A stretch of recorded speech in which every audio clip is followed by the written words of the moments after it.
Let me stay here a little longer in this body.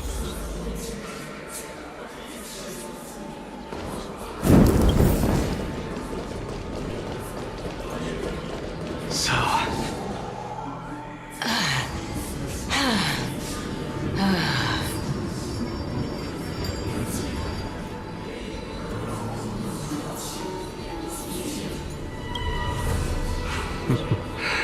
Can you keep going? Of course. I'm just... If I knew we had to climb a mountain, I wouldn't have come along with you.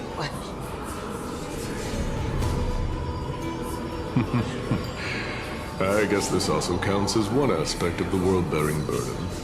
If Amphorius does have a next life, you may want to get your body in shape. Keep your sarcasm to yourself. I'm not getting anything of value from them. I would sooner throw myself off this cliff and hit rock bottom than exercise even a little. I am Calypso of the eminent Seven Sages, after all. Training would make me no different from those Helcalithist barbarians. Calypso. She's one of the Seven Sages. A member of the Grove? No, she can't be. I would know her name if she really were one of the Seven Sages. Hey, Xerxes. Does the name Calypso ring a bell? Xerxes? Daggone. Doesn't matter. I can do this myself. Looks like I'm nearly there now. The land of the dead.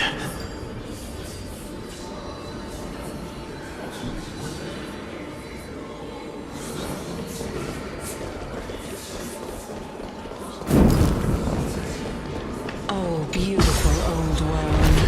Where are you now?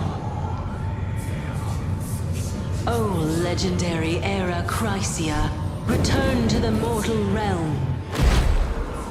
Splendid gods once walked the paths we walk. We're here. Finally. So, I don't get to ask the Titan my question. But all of you make for a pleasant surprise, nonetheless. Very well then. Let me uncover the truth for myself.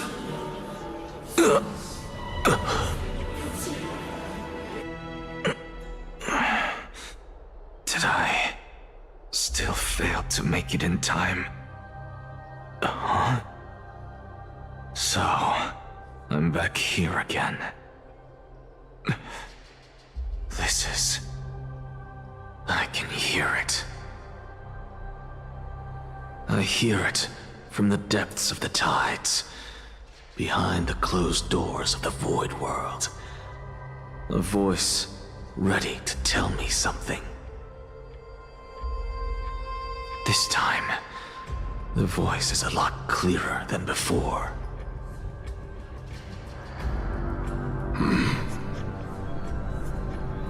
Since we've come this far, let's just wait.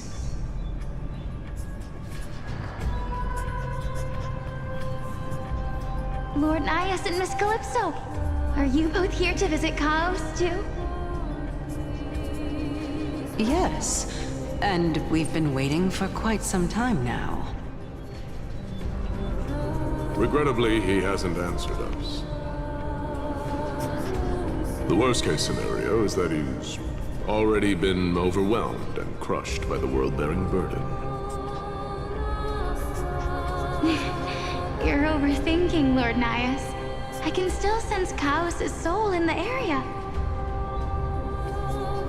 And besides, we both know Chaos' nature.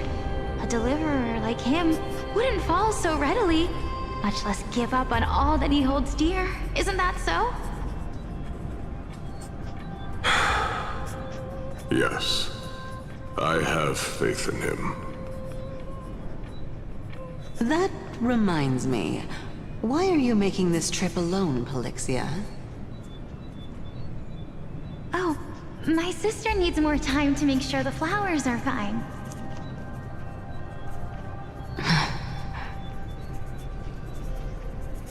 Such a pity. Both of you have hearts kinder than anyone else. Yet you are born only to take over Thanatos' divinity. Everything that I see and hear this time has left me shaken to the core.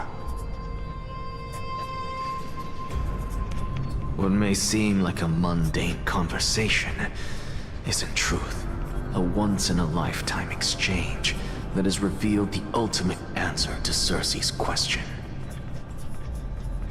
The conjecture has taken shape and must now be solidified into a theorem. Next, I only need to seek verification from Kefali. By doing so, I can answer Circe's question and reclaim my body. But no, I will not do that.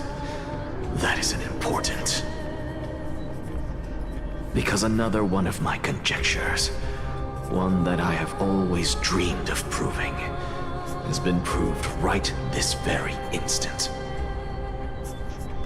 Fusing a mortal soul with that of a Titan to replace said Titan is not a ludicrous idea after all.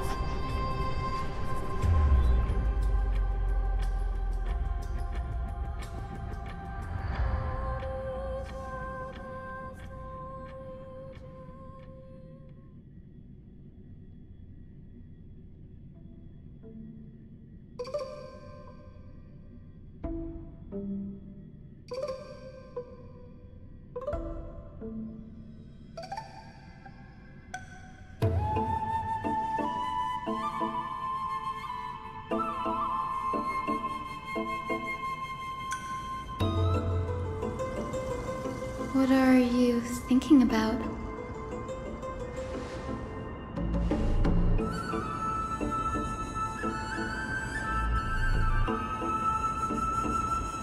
Is that so?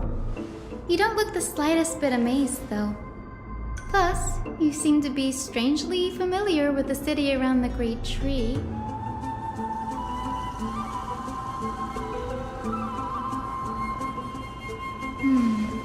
Events of the past, huh? I was also a child when I looked up at Circe's.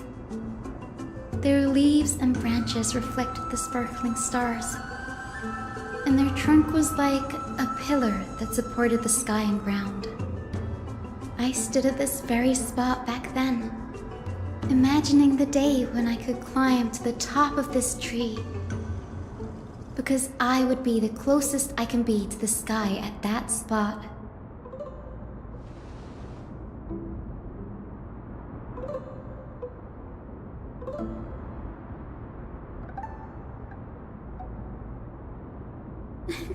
Don't read too much into it.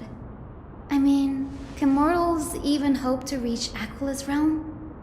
They're a strict and draconian god. Nothing like Circe's. Reason is willing to share what is theirs with others, but Sky only expects people to revere them. You get what I'm saying, right, Denny? After all, the titan that imprisoned you and Grey here in Amphorius is none other than Aquila themselves.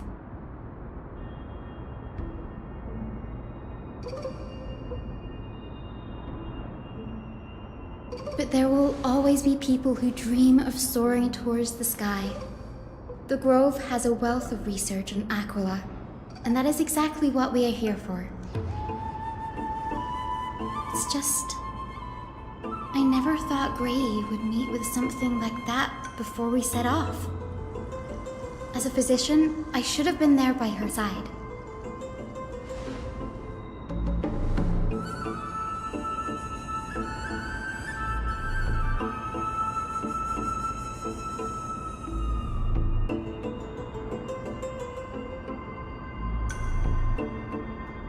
Yeah, there's no rest for the weary, huh? In any case, what we're looking for could be anywhere in this enormous grove. Let's split up to cover more ground. Danny, with your skills, I'm sure those monsters born of the Black Tide will pose no threat to you anyway.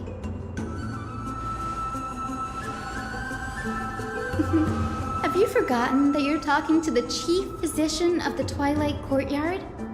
Have more faith in me. I'll be just fine.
Really now? This is way more trouble than I could have asked for. Or you could sit back and watch.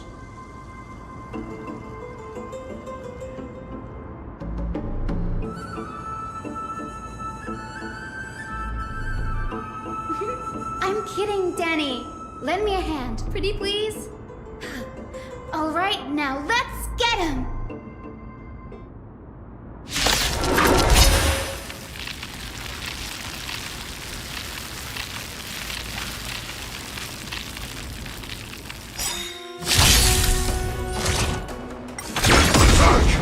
Until everything burns to ashes!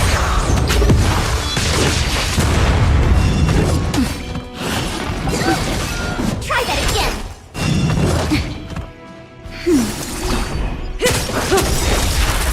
Time to say bye. Boom.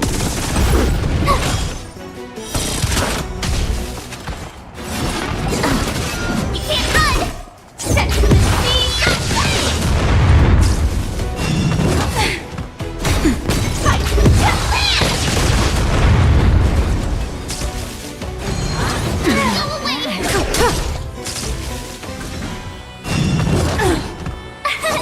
Here! Watch this awesome move!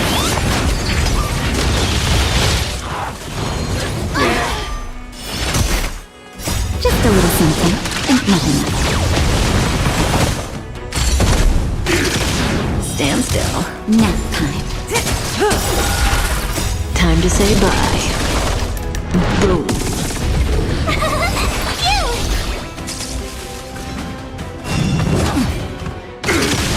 Relax.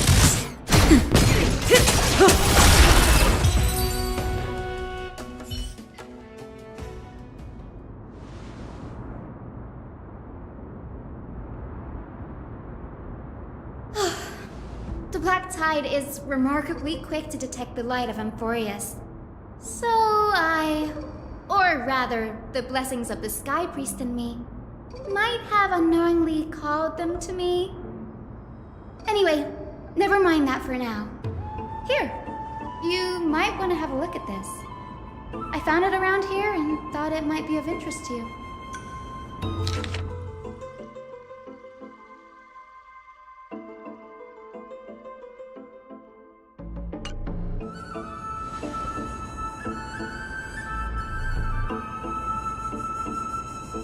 This is new. I didn't know Professor Anaxa was researching the sky. He's never mentioned anything about it.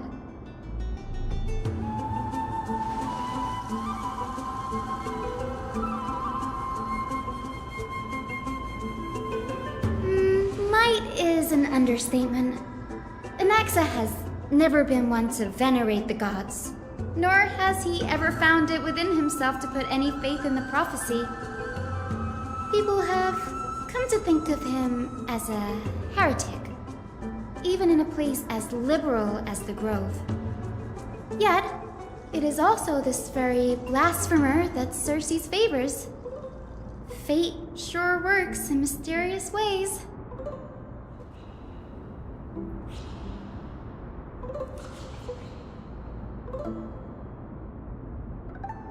Oh, let me have a look.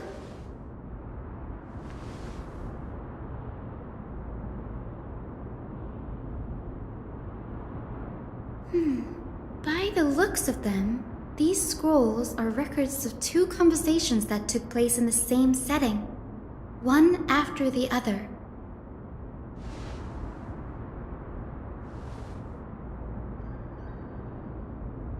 Sure, go ahead.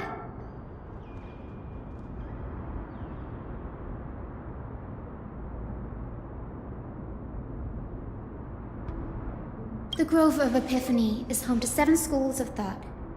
While all 7 schools are founded on the ideologies of Thalesis, the first scholar, each is unique in its own way.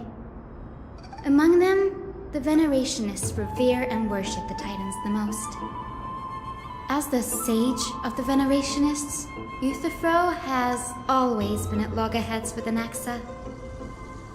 If we were to place the 7 sages on the scales of Talanton, Anaxa and Euthyphro would be placed on opposite sides to achieve balance.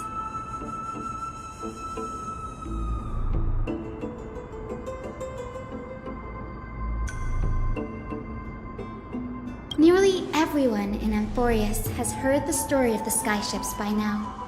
Aquila's stature is loftier than the heavens, and their divine retribution is merciless.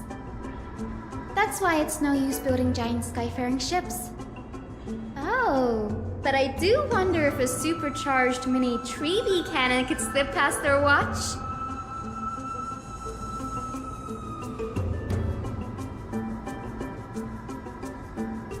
Newsporists primarily study the application of alchemy in soul repair. Everyone considers Anaxa a blasphemer, but that has never stopped him from sharing his ideas, no matter how taboo. If you must say that he's hiding something, then it's likely what lies beneath his eye patch.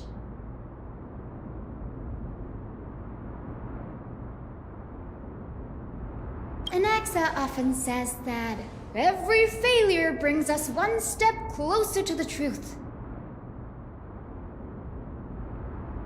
Perhaps, to him, the crash of the skyship carries a different interpretation. The firmament is not impenetrable.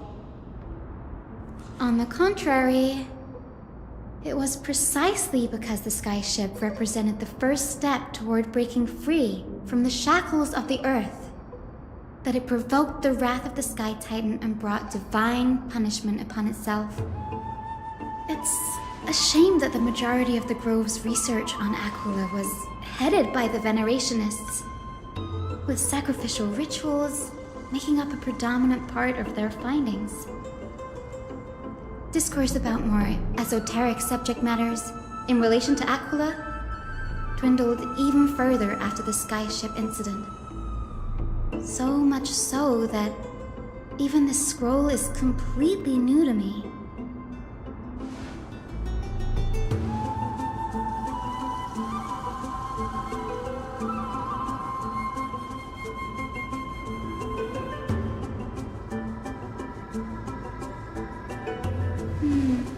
That's what I'd like to know. What are these experiments he's involved in? Even I, the assistant lecturer, know next to nothing about them. I have a bad feeling about this. Could there be more to what happened at the Grove?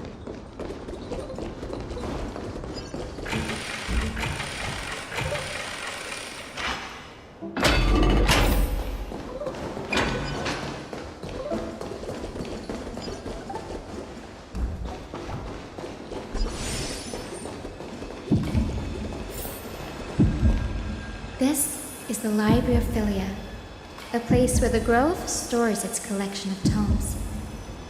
Other than books written by the 7 schools, you can also find philosophical texts, ballads, and religious writings from the Outlands here. Cities that desire to learn from the Grove were apparently expected to contribute knowledge of equal value to what they saw. We've had more than our fair share of hilarious episodes over the years.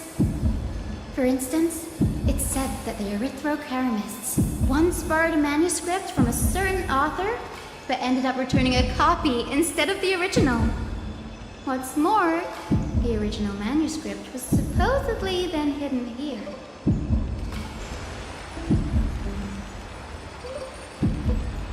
Nice? No need to hold yourself back, Danny. You can just tell it like it is. Their behavior was no different from bandits.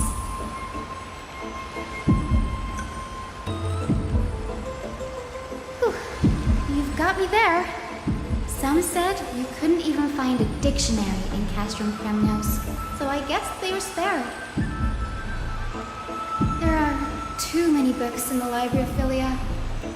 Flipping through them all will take too long. Why don't we use the Biblioslate to search for the texts we need? We can bring them back to Akuma for reading after that.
Ugh, it's so dusty in here. Whoa. Are these all complaints about him? I can already see what they must have written. Anaxa has no respect for the gods. His very existence undermines order in our society. They're probably all things like that. Why else would they call him the Great Performer? When Anaxer established his school of thought, the first thing he apparently did was read his own work to everyone. Are the Titans truly an accurate reflection of what humans think gods should be? Worlds created by gods are indubitably perfect, but what of Amphorius? Only foolishness and insensitivity everywhere you turn.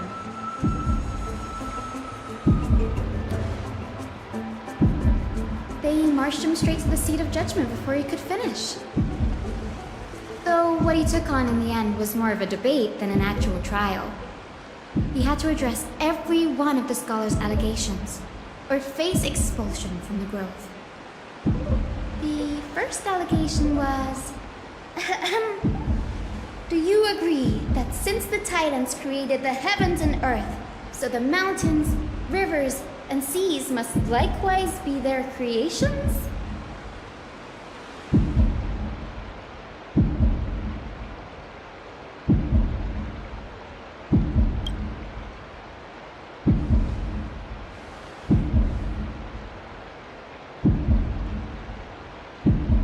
Anaxa would have probably been spared a lot of trouble if he had answered this way.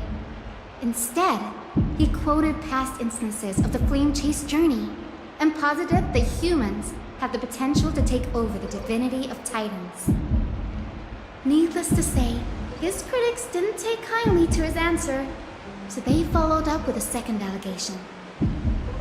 You claim to be studying souls, yet you are, in fact, defiling them and committing acts condemned by the gods. Do you admit it?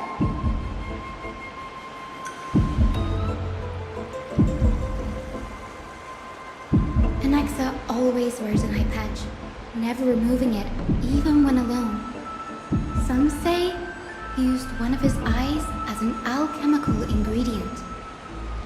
Every being in the world owes their safekeeping to Kifili, and this is even more so for the Chrysos heirs who have divine blood coursing through them. If he has really done something of that nature, then it'd indeed be sacrilegious. Thankfully, they had no way to prove it, so it amounted to nothing more than an allegation in the end. One by one, Anaxa engaged in wars of words against those who would challenge him. Toward the end, a scholar asked him, Anaxagoras, have you any respect for the gods? It was only after a brief silence that he answered, I have never denied that Titans are meant to be noble constructs.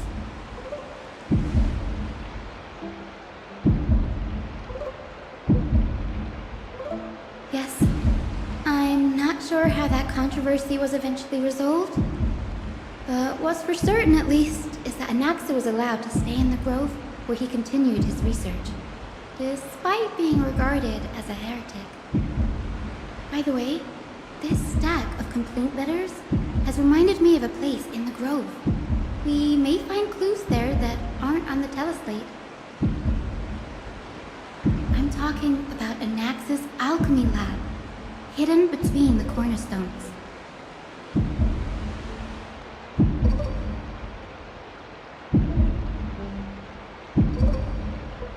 It's a well-kept secret.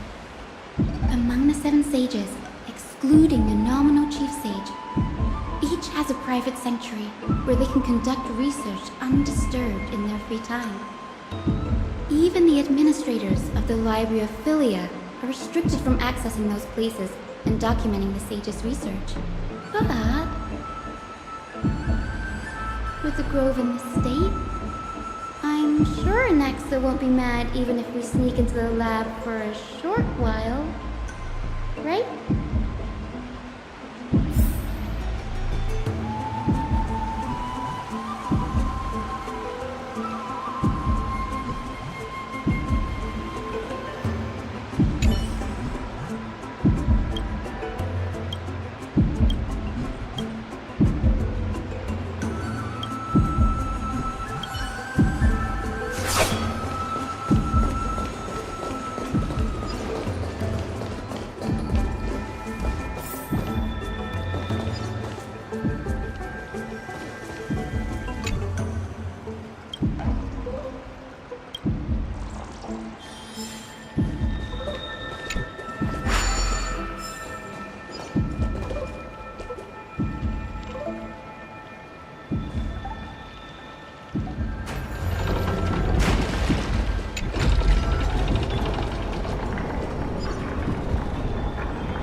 this is the place, but where is everything?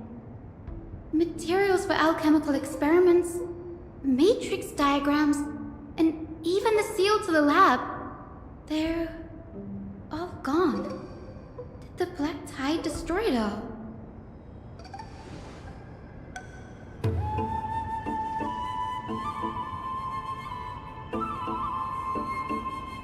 No, not even close. Not only are alchemy experiments high-risk activities, but Professor Anaxa also has a penchant for using bizarre materials. Students often saw him walk in looking right as rain, but come out covered in soot with his hair singed. Naturally, no one dared to come near this place. Huh? That bookshelf over there seems to be the only thing still intact.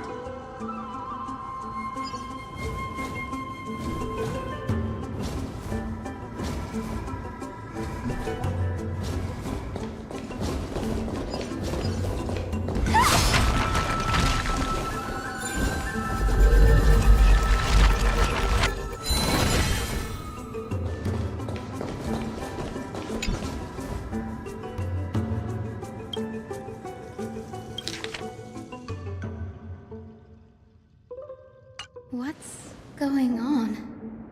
Anaxa is conducting research on our friends in Alchema and...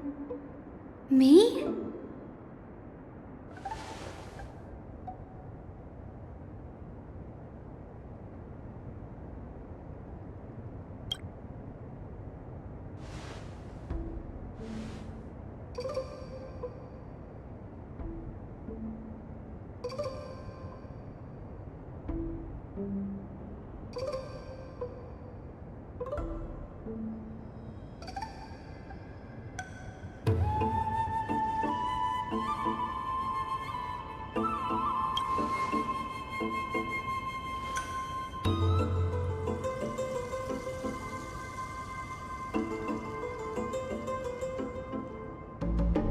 It wouldn't have been so strange if he had focused only on Cassie, given her own curiosity about her origins.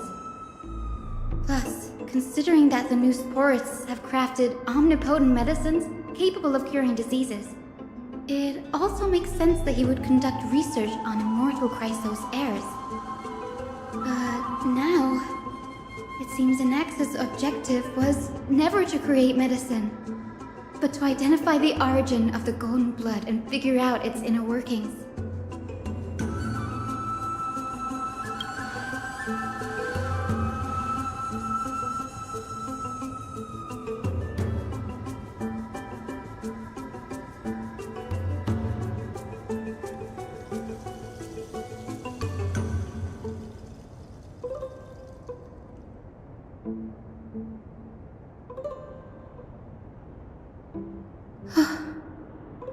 Danny, look at this. I have a bad feeling about this.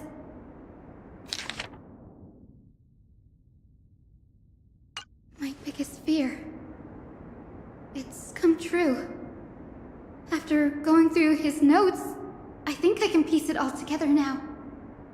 Anaxa was carrying out experiments on soul transmutation.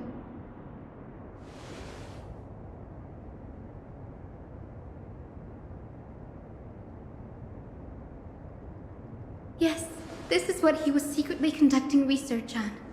Something he had to keep hidden from others. Compared to his public speeches, this is the real blasphemy.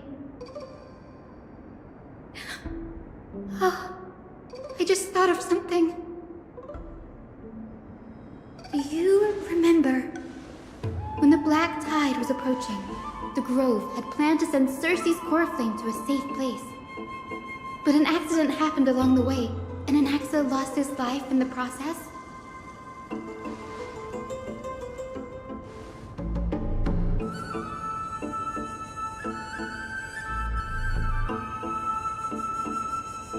That's right.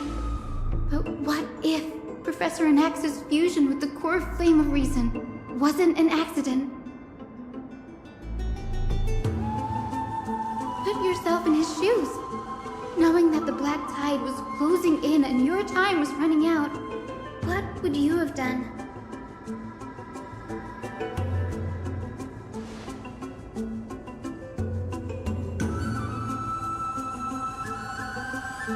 Exactly.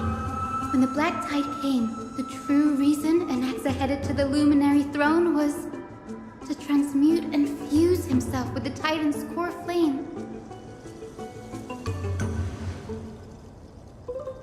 No.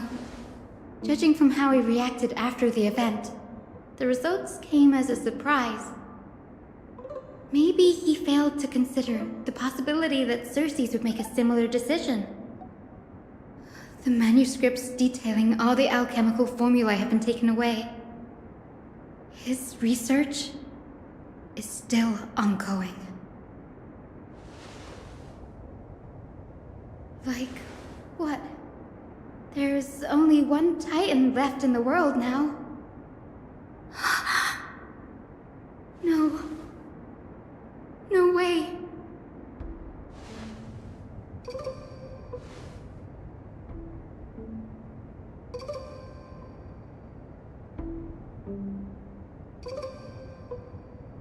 He's after Kefali.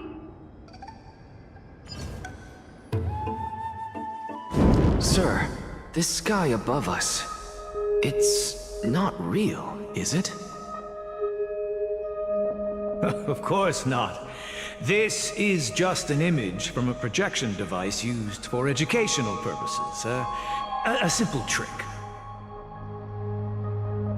The day-night cycle has been lost to this world. So that students like you may still learn about the night sky, astronomers have harnessed the Titan's miraculous power to manipulate the light, projecting the nights of the past here for you. Much like how the sky above the Holy City is also illuminated by Kefali's dawn device.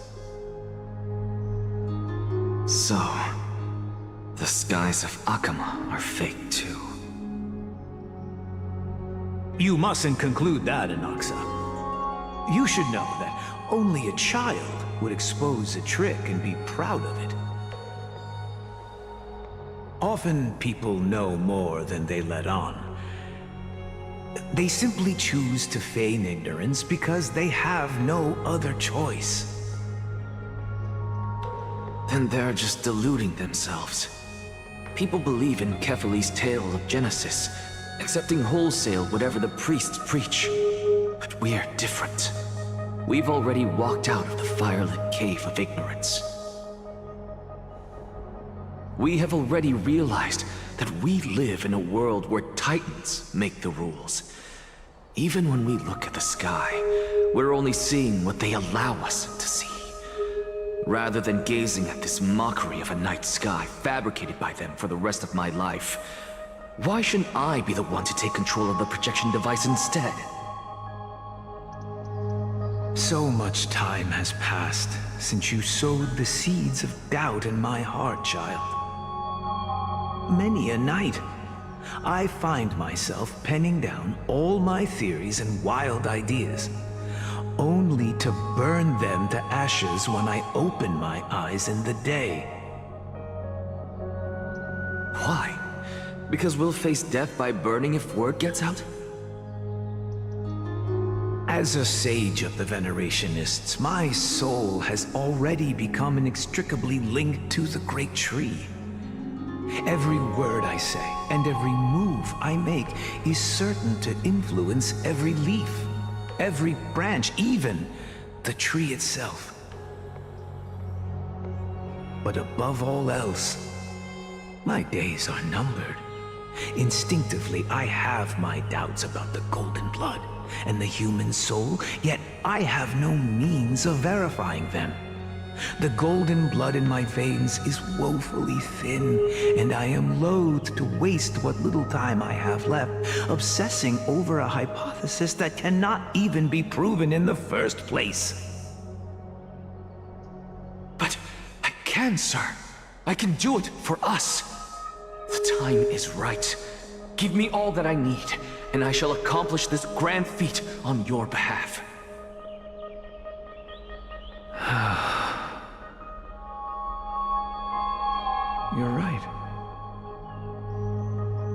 shall do just that.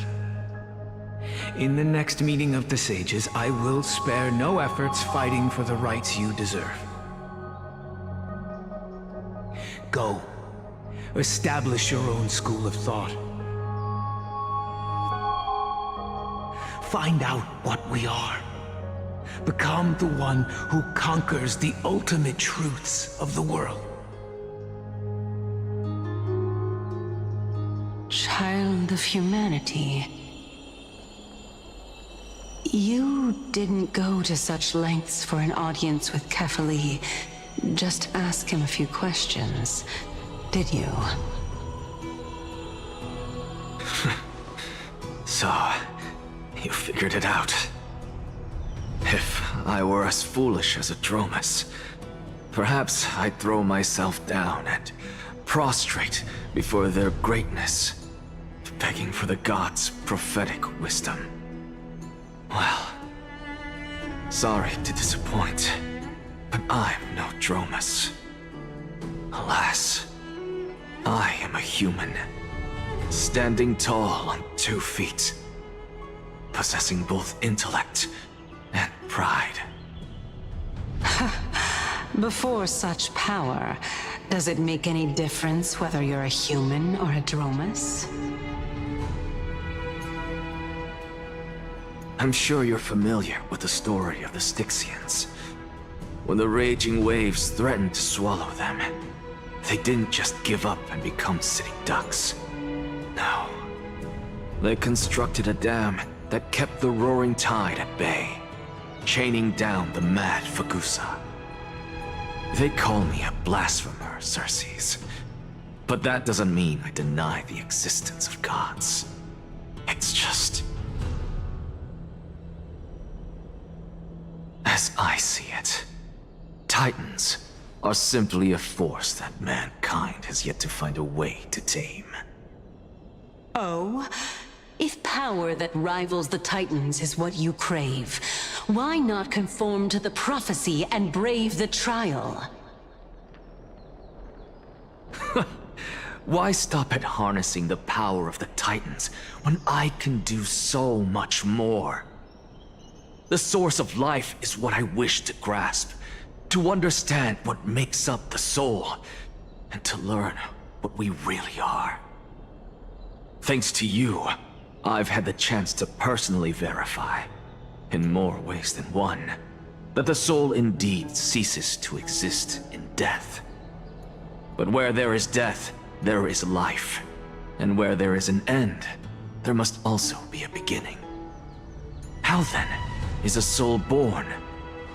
That was the only unknown variable left in my calculations. And by the sound of it, you have already formed a conjecture. No, I have already drawn a conclusion. In my journey unto death just now, I finally saw the answer with my own eyes. Professor Anaxa, I'm here. Her life hangs by a thread. I must ask you to refrain from taking any unnecessary steps. Of course. I'll bring this to a conclusive end, and give you the answer you so desire. However, in accordance with the principle of equivalent exchange, I must also demand from you what I need. As you wish. Don't you care to know what the price might be? It's a matter of uncovering the truth about the Death Titan and her survival. This may be the only time I can ever save someone's life. There is no need for me to think twice. I see. In that case, let the show begin. Indulge me. Am I correct to say that you intend to prove Thanatos' whereabouts and prove the nature of our existence now? Before I begin, I must confess I had been stuck in a cognitive trap all this time. As unrelated as these two propositions may seem at first glance, they are in fact logical equivalents. They are merely two different ways of telling us about what the soul is at its core. The reason I say this is, as I've mentioned earlier, the answer was hidden in my journey unto death. Anaxa, you were in the Netherrealm? Yes, I am but a living dead man now, but that's not important. What truly matters is, I overheard a conversation between heroes. That's not all. Remember how I said you were a part of that conversation too, Circes? And I've told you that I have no recollection of such an event. That was likely just an illusion conjured up by the mind of a dying man. Of course you would remember. Because that wasn't you. That was Calypso, one of the 7 sages of the Grove. Calypso? That's the name I made up on a whim when speaking to this girl. How do you know of it? And surely you jest. Don't you think I, of all people, would know if that were the name of one of the 7 sages under the shade of my tree? Don't you claim to know the Grove's past like the back of your hand? It seems you've lost even the memories seared into your soul. Use your head, Circes. Since all of this took place in the realm of the dead, it stands to reason their likenesses are of souls from the past. The living cannot step foot into that world, so who could they be? Think about Calypso. Why does she share your likeness, yet you have no idea who she is? The answer is evident, is it not? Those fallen heroes are the mortal incarnations of the Titans before their ascensions to godhood. The gods aren't master creators born out of thin air, and they are no different from humans, because they all evolved from one.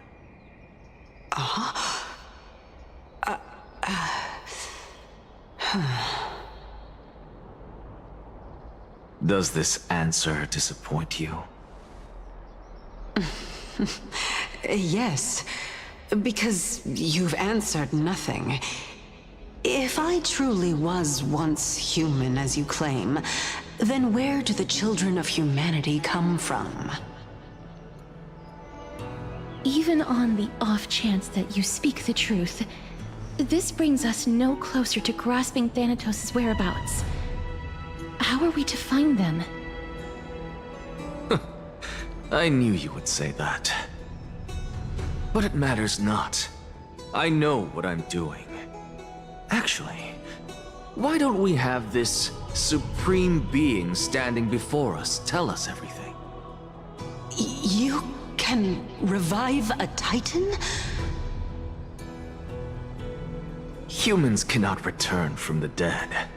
Neither can gods. But all we need to do is look at this from a different perspective, and the problem will resolve itself. The solution is simple. Just like what you did to me.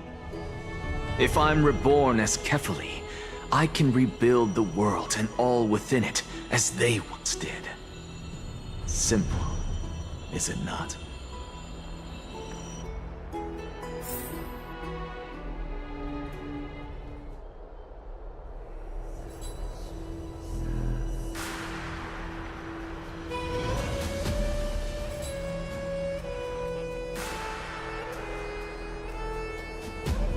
I have news from Hyacinth and Danheng.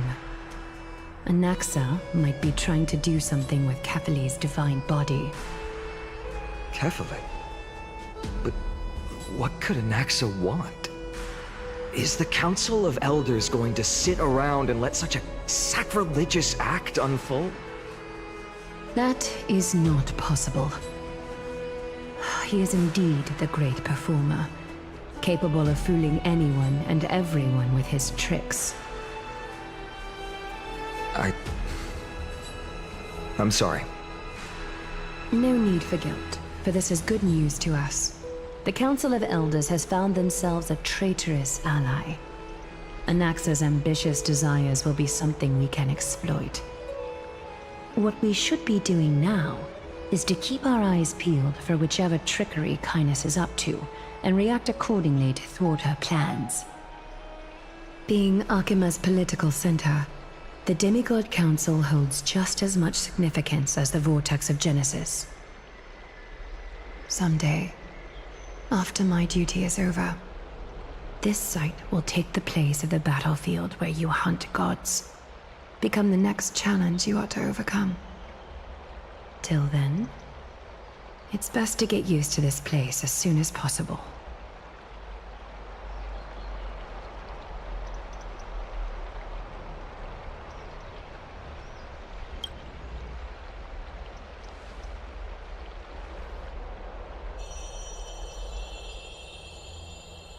Preposterous!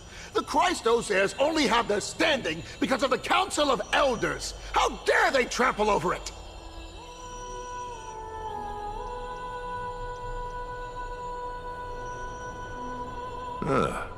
It's been a while. What is that supposed to mean? Is this really the sort of person that the young lord praised as a ferocious warrior? It has indeed been some time, Lord Crateros. What brings you here in such haste? Shh, keep it down. Be more vigilant. See those duplicitous dogs over there? They do the dirty work for Kynes. I've already ordered my people to hold them back, but we should still lay low. Unless you're itching for a bloody fight to get a workout in. My bad. So, did something happen? Did you hear thunderclaps last night?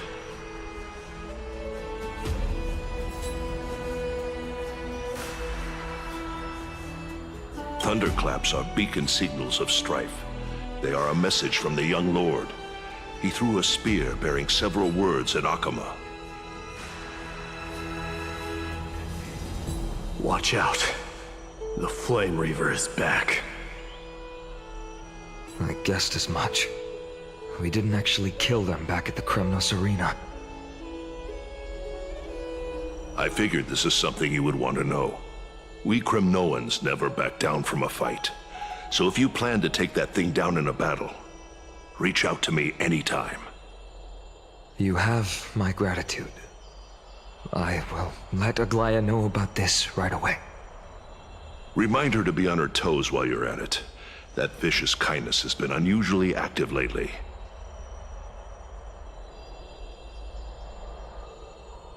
Those lackeys she keeps undercover have been going in and out of the city a lot more frequently these days. Some even seem to be getting Kremnoans to defect to the Council.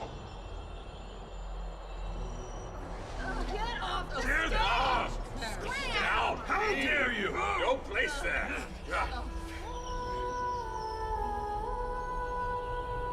That's her. Looks like you can see it for yourself. We should get back. Thank you for the intel, Lord Crateros.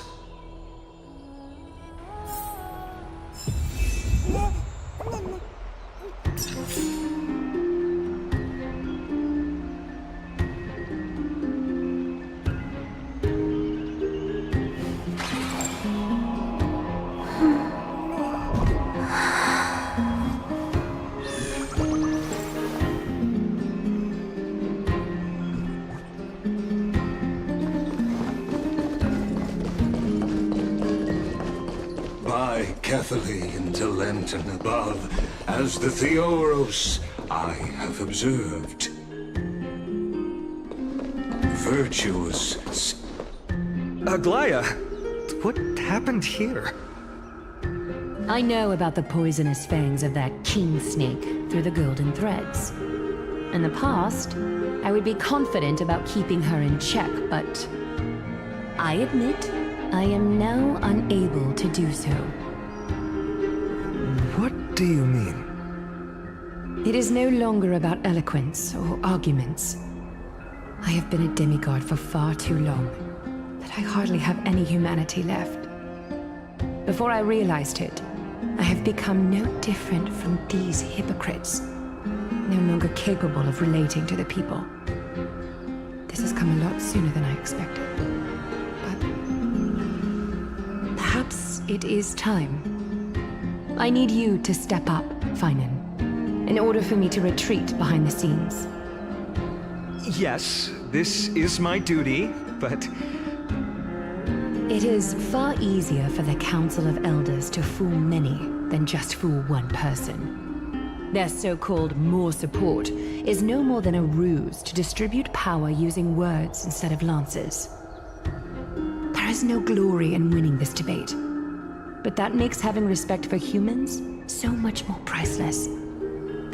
Finan, you are a Chrysos heir without flaw, capable of relating deeply with humans. I appreciate what you've taught me, Aglaya. I hope we'll live up to your expectations and win this debate.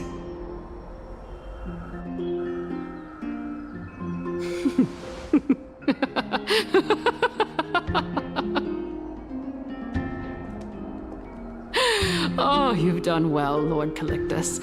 Let me take over and personally close this debate for today. Dearest counselors, let it be known that I sorely miss the blissful times portrayed in lyrical poems. Back then, Amphorius was home to nearly 1,000 cities, each with their own local faith, while gods walked the earth and shared close bonds with humans. Yet, in the present, people from all over are forced to leave their homeland to seek refuge in the holy city, where they hope to rest under Kethali's protection. All of us have long been in the same boat, with no way out of this plight. We didn't have a choice in the past, but now, the Council of Elders brings to the table a new possibility. All I have left is one question for you. Would you rather strive toward the unheard of Era Nova, or return to the prosperous Era Chrysia of our past? Make your choice. Now, which of the two would lead mortals to an ideal future?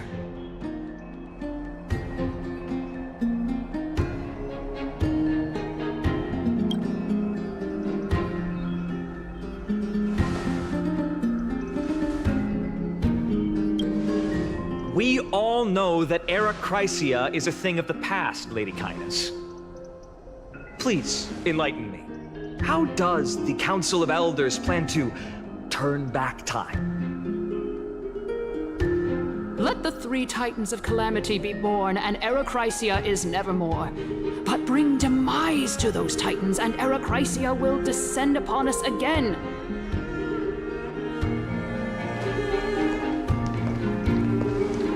Know that the Council of Elders is never one to make empty promises. Look at who we have on our side.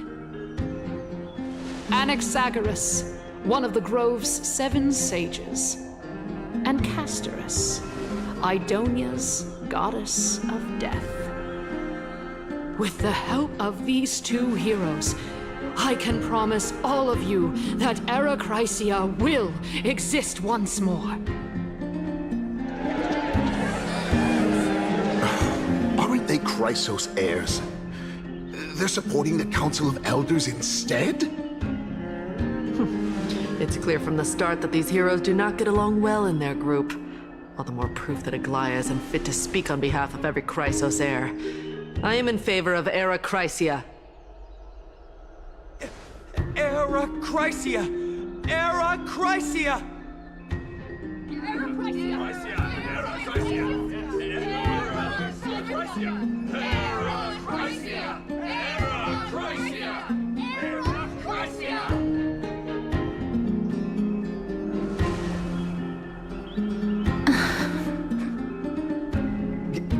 Castorus? Why are you standing over there? You finally arrived, Naxa. So have you, Cass. Don't worry, Aglaya. Well, I know that you have many queries. Could you continue to converse like how the citizens normally do? Tell me, dear citizens, if we successfully retreat and return Thanatos' core flame without anyone passing the Death Titan's trial, what would happen next? The answer is simple. We will have a chance to rid the world of death and bring Amphorius back to an era when all beings live forever. We'll usher in a new future that will be entirely different from the Flame Chase journey. He's one of the seven sages.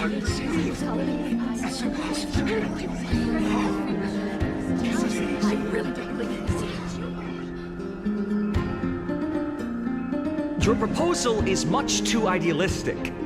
As long as the Black Tide still exists, how can we go back to the old days? Remember what I previously said? Kefali's core flame is guarded by the secret power of the Council of Elders. Plus, Pagusa's water curtain will be able to block out any external perceptions.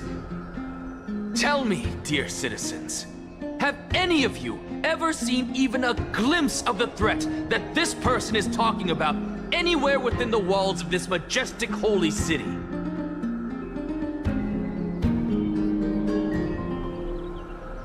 Oh. Could it be that you heard that from the Flame Reaver themselves? Citizens, let's loudly sing the blessed hymn. Oh, beautiful old world, where are you now? Oh, legendary Erechrysia, return to the mortal realm. After the destruction of the 3 Titans of Calamity, the Flame Chase journey will have to end. Erechrysia! Yes! Yes! It has to end! It has to end! It has to end! It has to end! This is bad. The masses are now totally riled up. Anaxa, pray tell. Everything that you've mentioned hinges on the premise that we can find Thanatos' existence, right? Thank you, Lady Aglaya, for still caring about this city. However, dear citizens, we are truly fortunate and blessed. For Castorus, Idonia's goddess of death, will surely find Thanatos under my guidance. What? With that, I solemnly promise that the core flame Lady Castorus brings back will be personally managed by the Council of Elders. Thereafter, if we are able to garner the support of all of you at the Citizens' Assembly, we shall spare no effort in ensuring that the Erechrysia will return to our world once again.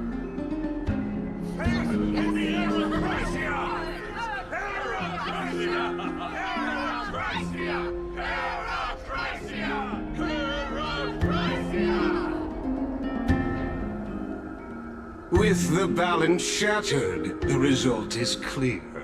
By Kefali and Talenton above, as the Theoros I have observed.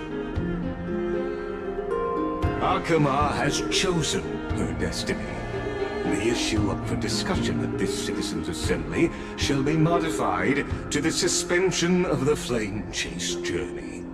This resolution shall be put up on the Wall of Heroes, such that all citizens are aware of the city's way forward.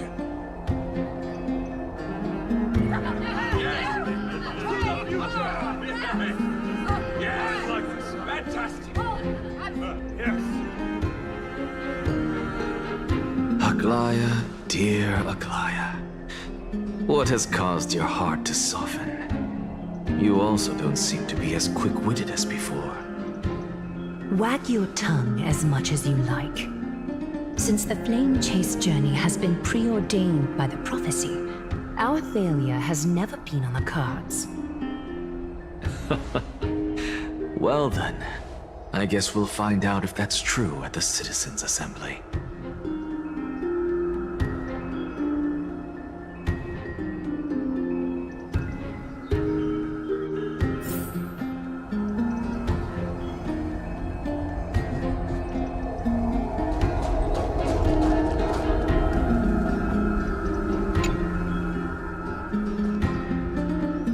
Well, it seems that when I sent you to look for Anaxa, I unintentionally facilitated your partnership with him instead.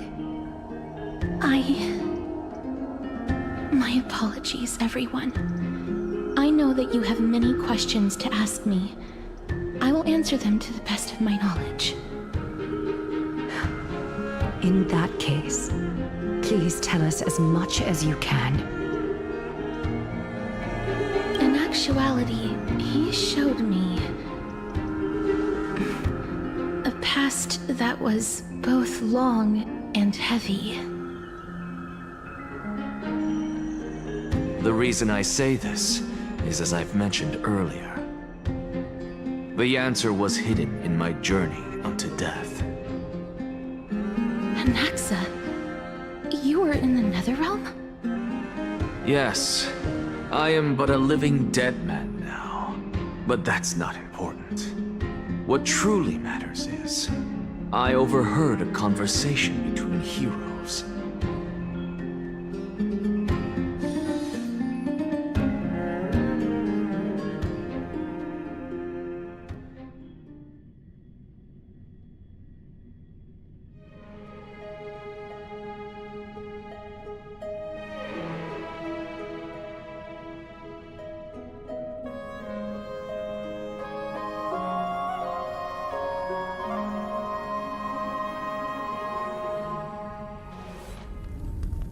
Have you heard of this tale before?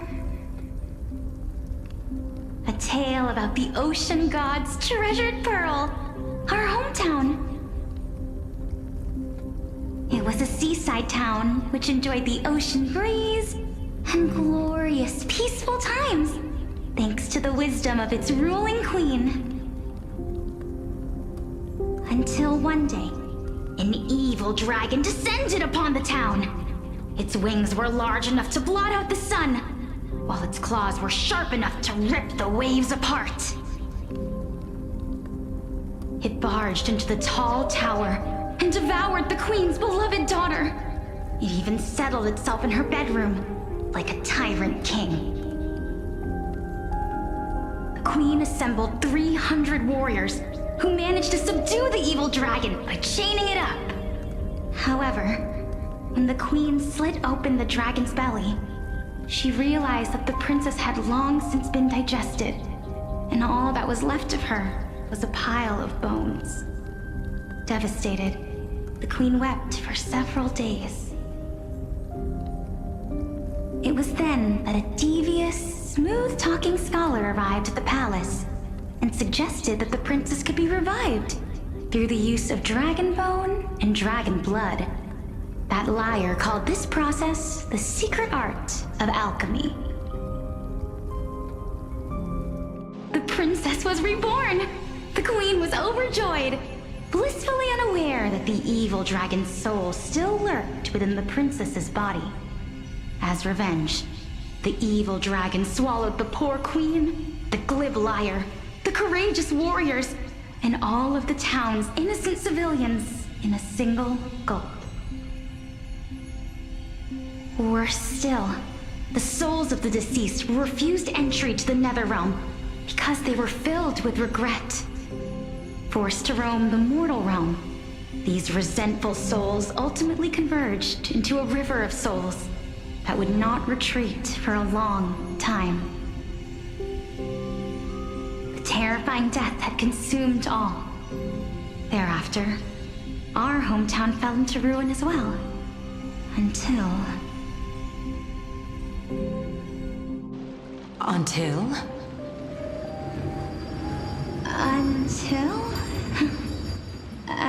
Actually, I don't know what happened next either.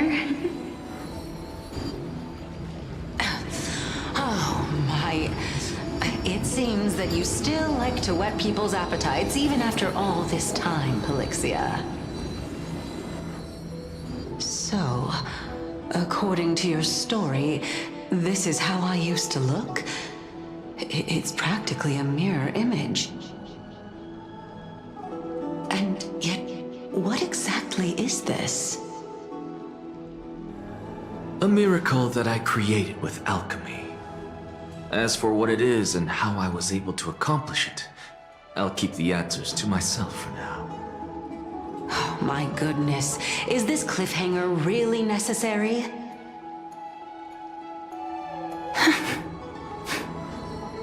Quiet, Titan. Continue to enjoy this splendid play, and the truth will naturally reveal itself. Dragon, huh? I've heard this legend before. In that case, what do you think of it? I think that this so-called alchemy was a tenuous analogy added to the story by future generations. After all, you've never heard of a tradition of alchemy in your hometown before, have you? Indeed. Before I left home to pursue my education, I never even knew that anybody was looking into this area of study. Therefore, we can just treat this tale as a fable told to young children. A fable, you say? If so, what moral is it trying to impart to the kids? I guess it might be the concept of equivalent exchange? Oh? I thought the moral might be closer to something like honor the dead. Huh. What? At a loss for words? No, I merely realized that we're both thinking of the same principle. If life is priceless, then there is hardly anything else in this world that is of equal weight to it, right? Indeed. As expected of the wisest scholar in the land. You flatter me. Why don't I ask you a question as well, as a form of equivalent exchange? Of course. What is your question? If I imparted my knowledge of the art of alchemy to you, would you use it to resurrect someone you loved? What? What kind of strange question is this? I got it. You're just trying to get me to tell you whether I like anyone, right? Let's just leave it at that. That was rude of me.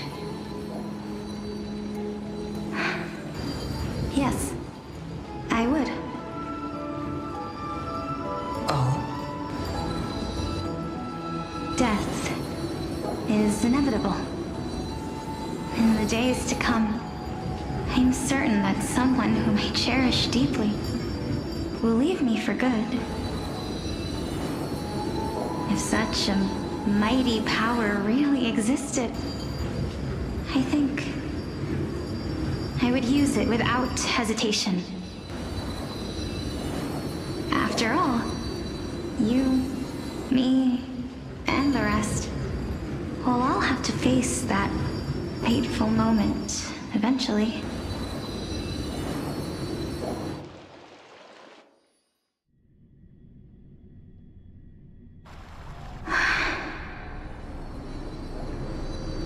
My time is finally here.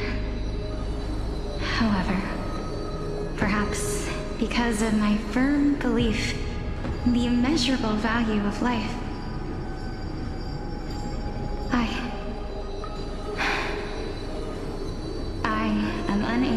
to complete the trial. You shall wither, and through that, the dead will sprout again from the remains, and be reborn with the dead flame. It is a pity that fate is such a cruel mistress. Is there no other way of interpreting those words? I'm afraid that the meaning is clear. Between my sister and me, one must pay the price. Our trial can only be completed when the one chosen sacrifices her life.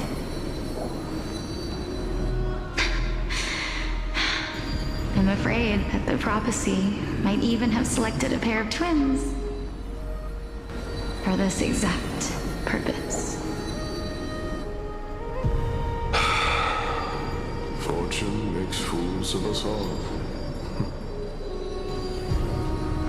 My sister is prepared to sacrifice herself. And yet, I can't do the same. How absurd. My time is almost up, but I'm still afraid to welcome death. What should we do? If I'm ultimately not able to make up my mind... Since Chaos is willing to guide all of us and leave this trial to the end, there is still plenty of time for you to ponder. That's right. Don't allow the fog of an uncertain future to cloud your mind. Trial, prophecy, the topics that they're discussing seem familiar. But these three people must not have left their names in the epics. Otherwise, I would have some recollection of this. Amphorius's history before the Titans were born was complete chaos. Is that not strange by itself? I have long held three hypotheses about this. However, let's continue watching for now. Calypso, Polixia, and this warrior. I seem to have met him somewhere before. Regarding this matter, Nias, are you confident that you'll complete your trial? Of course. Though, I am worried about what will happen once I've emerged victorious.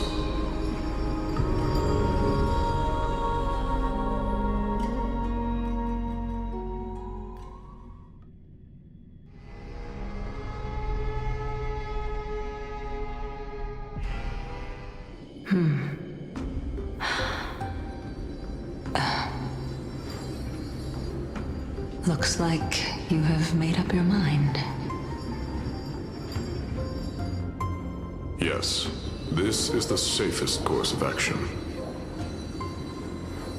Completely separating courage, honor, tenacity, sacrifice, and reason.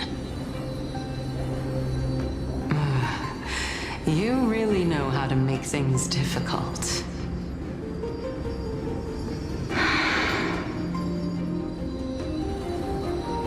Please, young lady, witness my fall and demise. Lady Calypso, you shall host the soul-rending ceremony. I do not understand. Why would you dare to sacrifice yourself for a future that you won't get to witness? Because this is our destiny. The power that resides within me is so intense that I will one day be engulfed by it. Furthermore, a valorous death before glorious return has always been the path I chose to walk. A journey I began long ago. If your sister or Chaos were in my position, I believe they would make the same choice as well.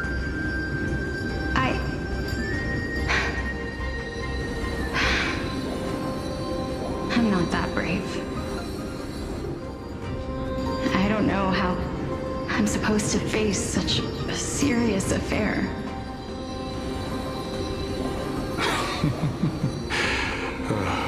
Despite being Death's chosen one, it seems you still don't know how to face it. Let's chat, young lady. Perhaps I shouldn't end my journey so hastily. Since there's still time, I'm not worried about letting fate wait a little longer. Of course. This warrior is Lord Anias.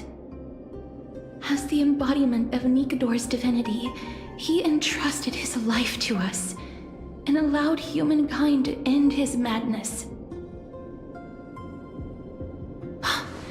That means that what I'm currently seeing before my eyes is, in fact... Looks like one hypothesis of mine has already been proven true. These heroes are the true forms of the Titans, before they attained their divinity. If so, the chosen one of death that he speaks of is actually... Polixia? Is the previous form of Thanatos? But her appearance... If this is true, as long as we can find out where she went, we'll naturally be able to figure out the location of the Death Titan.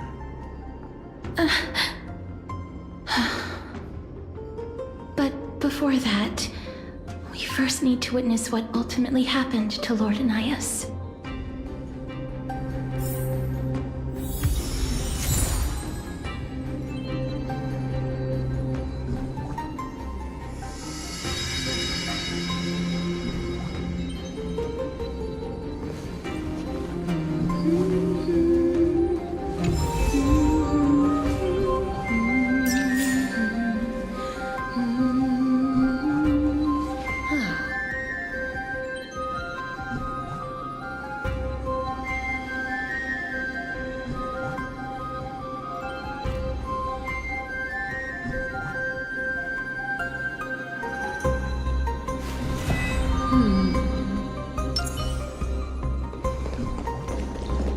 Nikador's courage is a testament that they have never once retreated from a battle. I've heard that these words are still engraved in Castrum Kremnos even today. It didn't occur to me that they were actually part of an alchemical formula.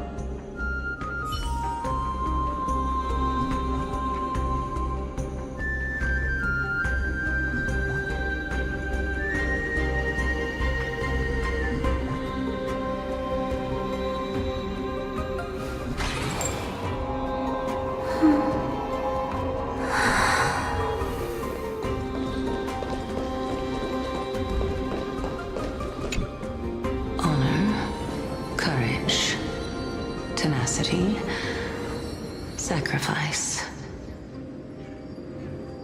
And finally, the only thing that remains is reason. Cheer up, young lady. There is no need to shed tears over a glorious death. All farewells in this world are sorrowful, Lord Anias. No, young lady. As a warrior, I have witnessed too many bitter deaths. But now, all I feel is peace. I did not know until this moment that mortals could live their lives in such a way. Although only a sliver of your soul remains, you remain so optimistic. Or maybe the truth is that you aren't able to feel sorrow anymore. To be honest, I don't know either. But I am certain of one thing. This is not an acceptance of death nor apathy toward it. It's not even a feeling of despair. I am just enjoying what remains of my life to the fullest. Enjoying? Indeed. Along this journey that we've taken together, not only have I changed the world, I myself have also changed in the process. And now I have reached the journey's end. When I look back and see the grand epic that I've personally written, how could I not revel in that fact? But when you depart the mortal realm, won't all of your accomplishments be reduced to nothing? Separation and death are two sides of the same coin. Reconciling this doesn't come easily for a mortal.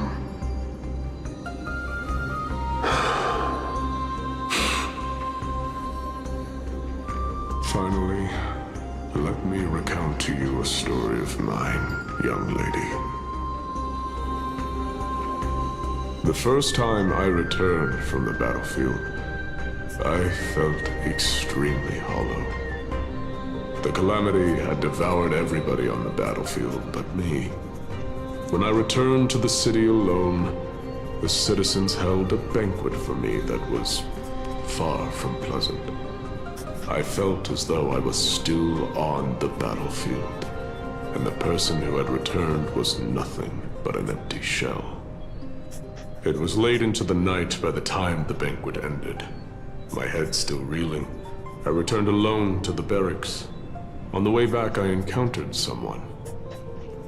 It was a crazed scholar looking at the night sky and muttering to himself by the side of the road. Although I tripped over him and fell, I wasn't angry in the slightest.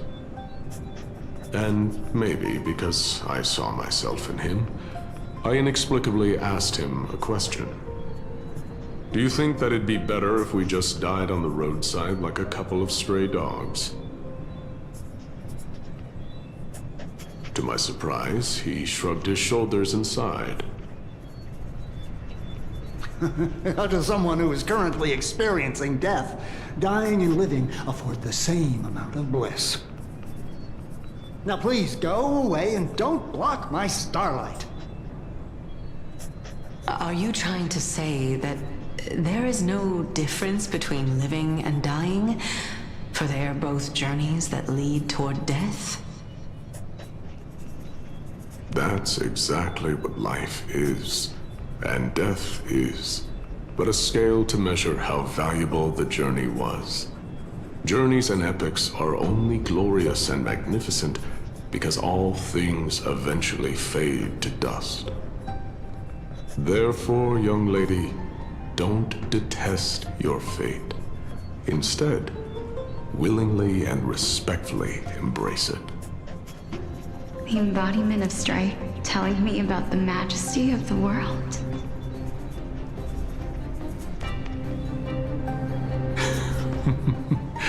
Indeed. I believe that when the fated moment eventually arrives, you will be able to understand my words. It is time for me to knock on death's door. I will set up a long table at the end of the road and humbly await your arrival. When that moment finally comes, let us drink and be merry then.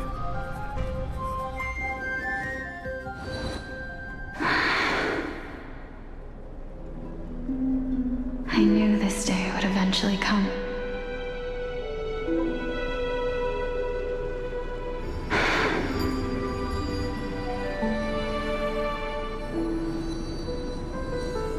Are the both of you ready? Elixia. I'm here.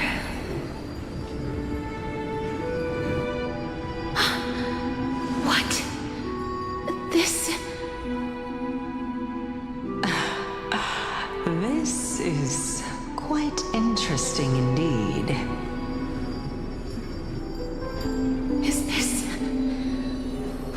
Crisia's sister? Is it me? Now, it's time for us to fulfill our promises.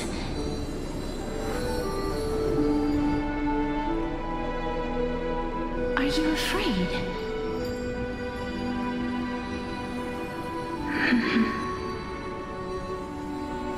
What are you afraid of? That I won't be able to do it.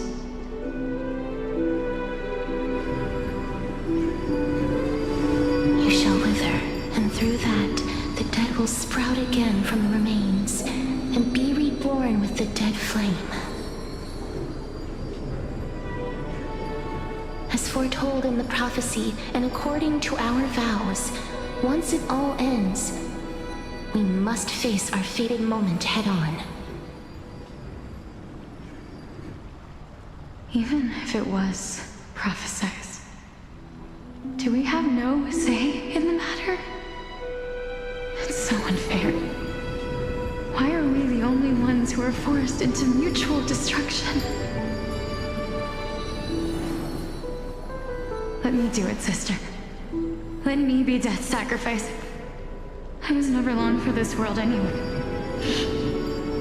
But you're different. I was the one who wasted your life after all.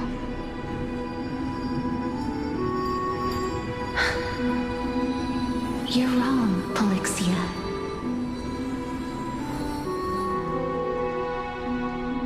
I don't think that my life was wasted. Just the opposite. When I finally arrived at this destination and looked back at the journey I took, I discovered that flowers had long since bloomed along the path I walked. It was you who sowed the seeds for this sea of flowers, one that is more beautiful than the promised land at the end of the world. Besides, I have lived a fulfilling life. Even though I was fated for sacrifice, none of the things that I've experienced will dissipate. Instead, they'll forever live on as memories inside your head. Will they not? How could my memories of you ever compare to the actual you? Well then, tell me. What exactly are we?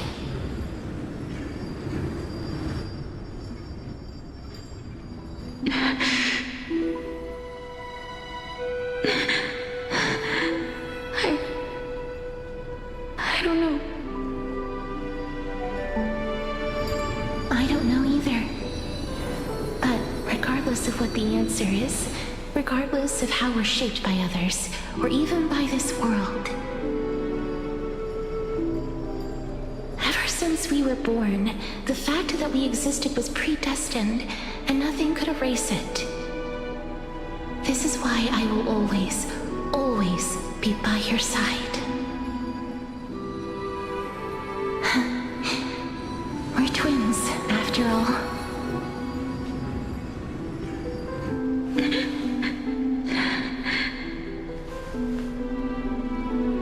All right, my dear Polixia.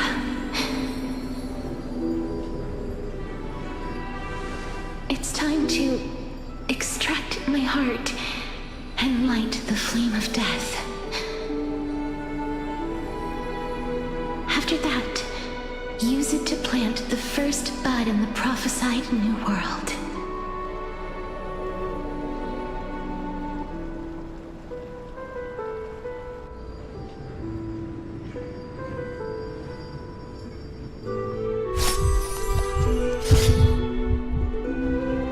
If I imparted my knowledge of the art of alchemy to you, would you use it to resurrect someone you loved?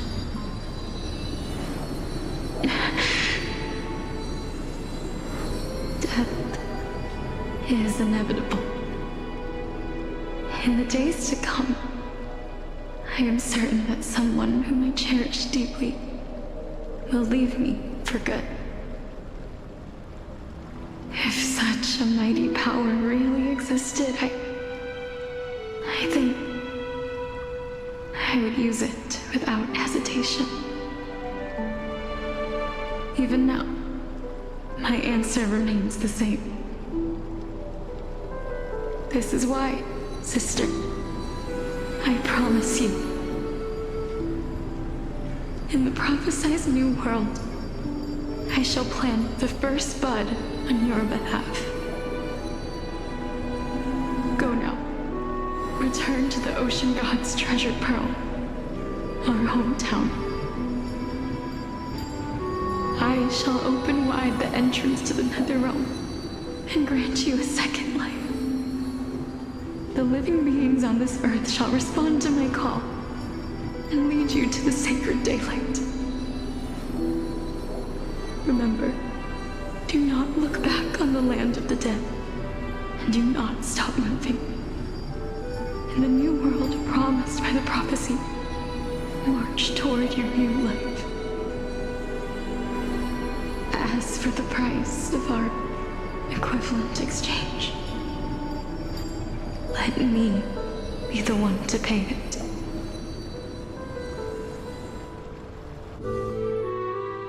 Everybody, we've come to the end.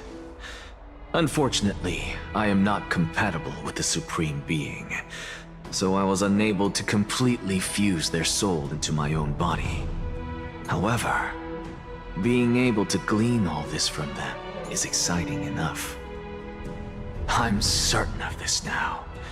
Before the Titans that we are well acquainted with were born, a group of heroes roamed the land. These heroes followed a prophecy and took possession of divine authorities one by one, until they eventually became the pantheon of the new world. Just like the flame chase journey of today, Amphorius' history is cyclical in nature. Huh. What a startling revelation. This means that the demigods, who bear the core flames, will also become the new Titans at the world's end, thereby shaping a new world? I believe that this is the truth behind the Era Nova, as mentioned in the prophecy. This is utterly unbelievable. Besides, those twins in the past, even if they really are Thanatos, their whereabouts are still unknown even today. Are their whereabouts truly unknown? Didn't Polixia mention that seaside town, the birthplace of alchemy in the Tale of the Dragon? In our world, there exists a city which perfectly matches that description. Styxia. But the people there worship Fagusa and bear no relation to Thanatos. I have also never been to that place, as in the time of Idonia, it had long turned into underwater ruins. Take this. This is... the Nuspor's masterpiece, the Philosopher's Stone. It was made by transmuting all of the sages' wisdom into a single entity, with their flesh and blood as its foundation. Remember, I've mentioned before that the art of alchemy is all about conversion, tempering, and ascension. This process also applies to the pursuit of truth. Regardless of how unbelievable this sounds, the truths of the world have been refined from the impurities. Think about the story of the dragon. This stone will lead you to your real hometown, allowing you to reform the door to the Netherrealm and discover Thanatos' fate. You still look as confident in your victory as ever. But what if your conjecture is wrong? Simple. I shall merely admit to the entire world that my experiment was a failure. However, my line of thinking will not fail, because I have already planted the seeds of doubt into the hearts of the masses. Actions speak louder than words, Castorus. With the assembly about to begin, don't forget the promise you've made. I've already searched for so long. I'm willing to try one more time. While we converse, her life is also slowly slipping away. But before I leave, I have another question. What exactly did we witness just now? That was the world imprinted in Kefali's soul. If we are to prove its existence, you must take the final step. Go. Do not disappoint me. I understand. Hey, child of humanity. Don't get antsy. I still remember the question you posed to me. As a scholar, I do not wish to offer up ambiguous conclusions. Let's discuss this topic again when she manages to find the evidence. I merely wanted to ask, was that stone transmuted from your heart? If so, rebirth is no longer an option for you. Why not? When I was a child, I lost someone dear to me. When I was a teenager, I lost my faith. A while back, although you saved my life, I also lost my soul in the process. Now I'm merely forsaking my body. What's the big deal? Why are you always finding ways to die?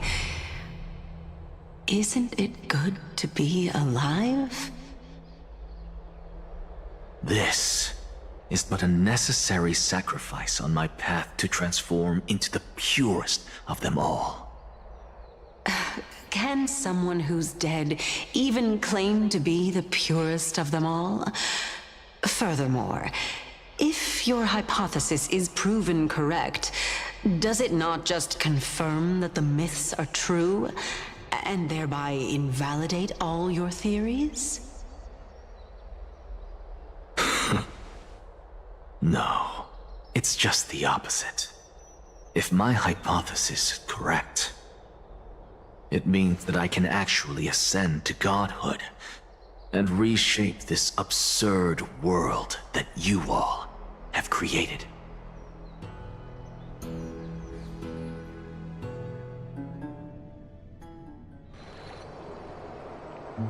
That's a lot to take in at once.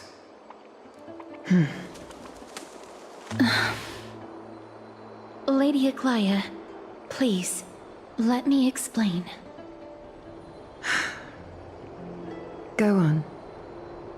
You know that the core flame of death has always been the greatest unknown regarding the Era Nova, which is why both you and Kynes desire to gain the power to control that core flame in the approaching Citizens' Assembly. Professor Anaxa has come to a consensus with Kynes. They want to suspend the trial once Thanatos' core flame is reclaimed, hoping thus to eradicate death from this world. If they're successful, then the flame chase journey will cease, and Akama can enjoy everlasting peace. But I know this runs counter to your wishes. So long as we do not usher in Era Nova, the Black Tide will never be eradicated.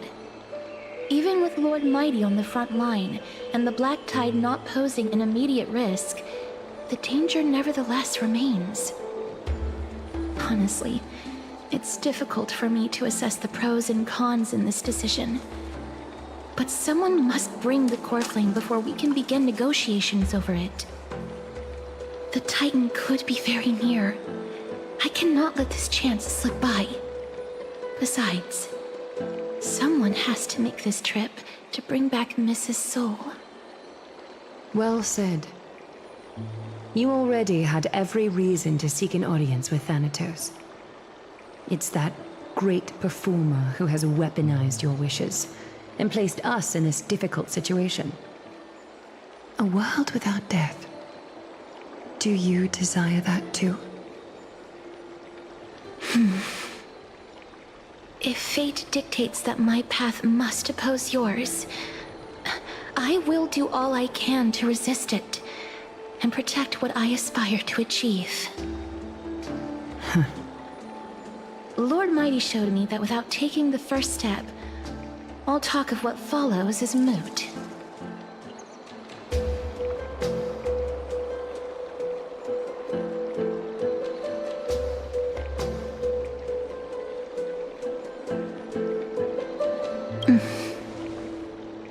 I have always hoped to hear you speak your mind, Cass. And I am glad to have heard your true thoughts. Styxia. I visited that place in the past. Though it is now an island surrounded by the river of Soul's torrents, it's not hard to see its former splendor. Go. I will not stand in your way. As for you, you are someone who has cheated death. I believe you have more than enough reason to make the trip with Castorus and meet the god of death himself. Castorus, I too look forward to your journey. I wonder what kinds of new interpretations your completed story will bring to the Flame Chase journey. Thank you, Lady Aklaya.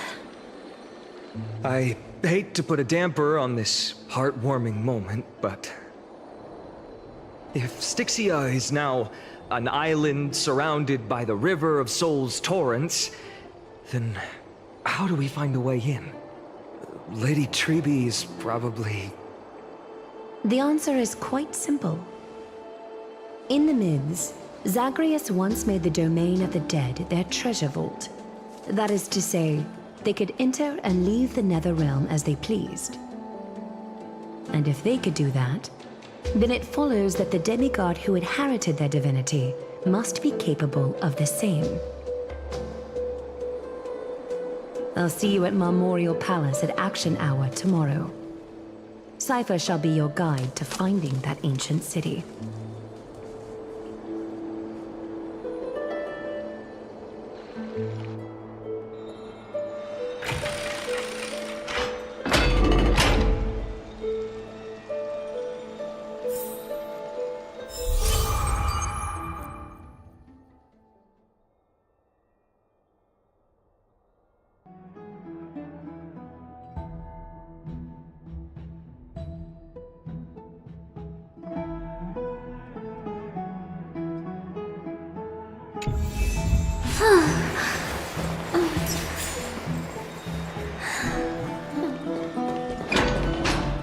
Hey, friend! Is the debate finally over?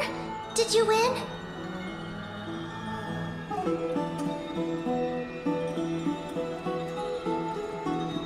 Oh, that means victory is around the corner. Well, moving on. I was hard at work even while you were at the debate. I borrowed a mountain of books from Cass to see if I could find a way to solve your problem. Let's see. I still have only 32 books to go.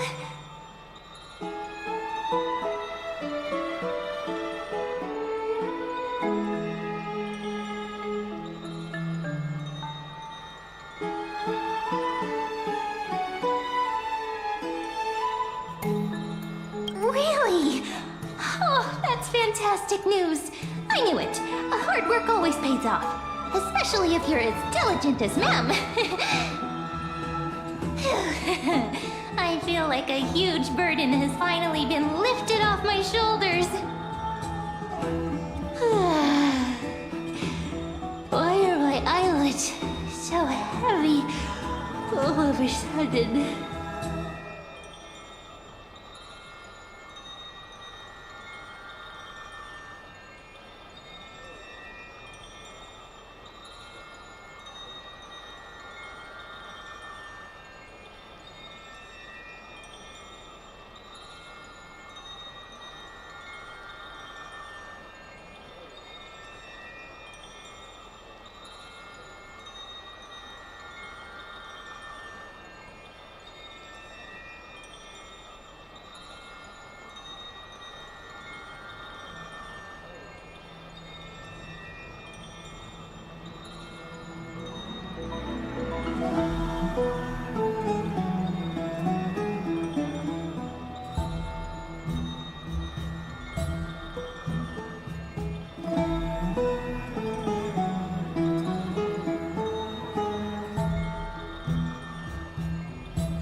You're right. Then I'll go back to...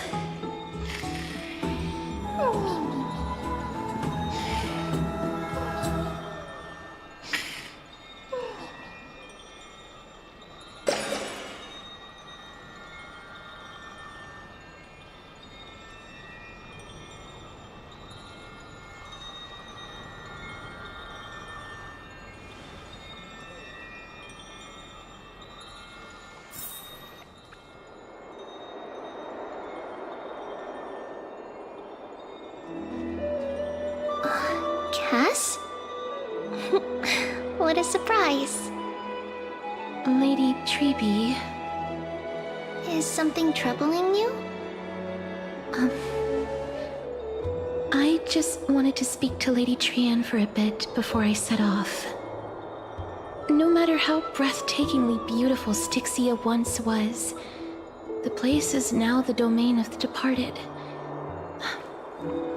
There is no telling what we'll encounter there. I don't want to have any regrets. Has anyone told you that your eyes are sparkling today? Is that a figure of speech?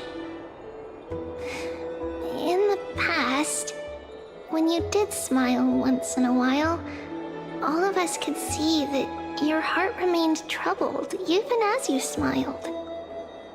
Lady Treby, you know perfectly well that see you tomorrow is nothing but a white lie. I hope your toughness is not a mask hiding a lonely heart.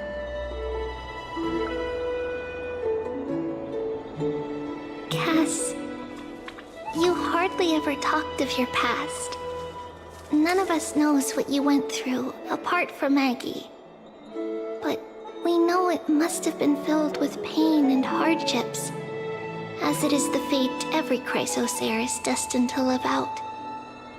We are just happy for you that the core flame you're meant to inherit has finally surfaced. Isn't it a little too soon to say that? But you already know where tomorrow is, don't you? There is no need to rely on anyone else. Just give it your all and leave no regrets. We have always believed that your embrace is just as warm as everyone else's. Because we embrace others to comfort them. And Cass, you're the kindest Chrysosaur we know. Thank you, Lady Treby.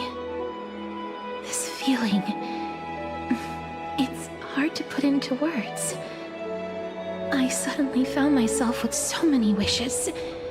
So much I want to accomplish before setting off. Then go do it, Cass. Trian was actually working on a surprise gift for you. It's a pity she didn't get to finish it. But now Trinan and I are working on it, and we'll make sure to give it to you. So, let's meet back here when you return from Styxia. Safe travels. See you tomorrow!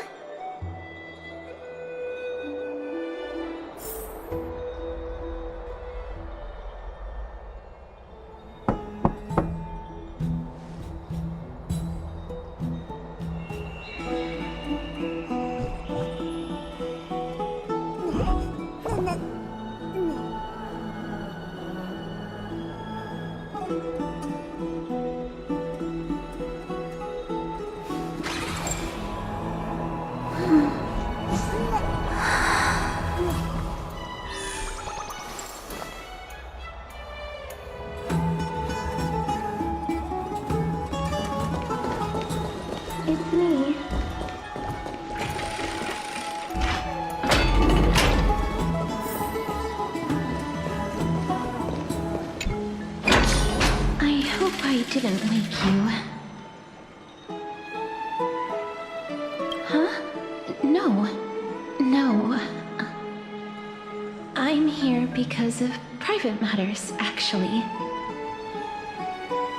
If it isn't too much to ask, I'd really like it if you could come along with me to retrieve something.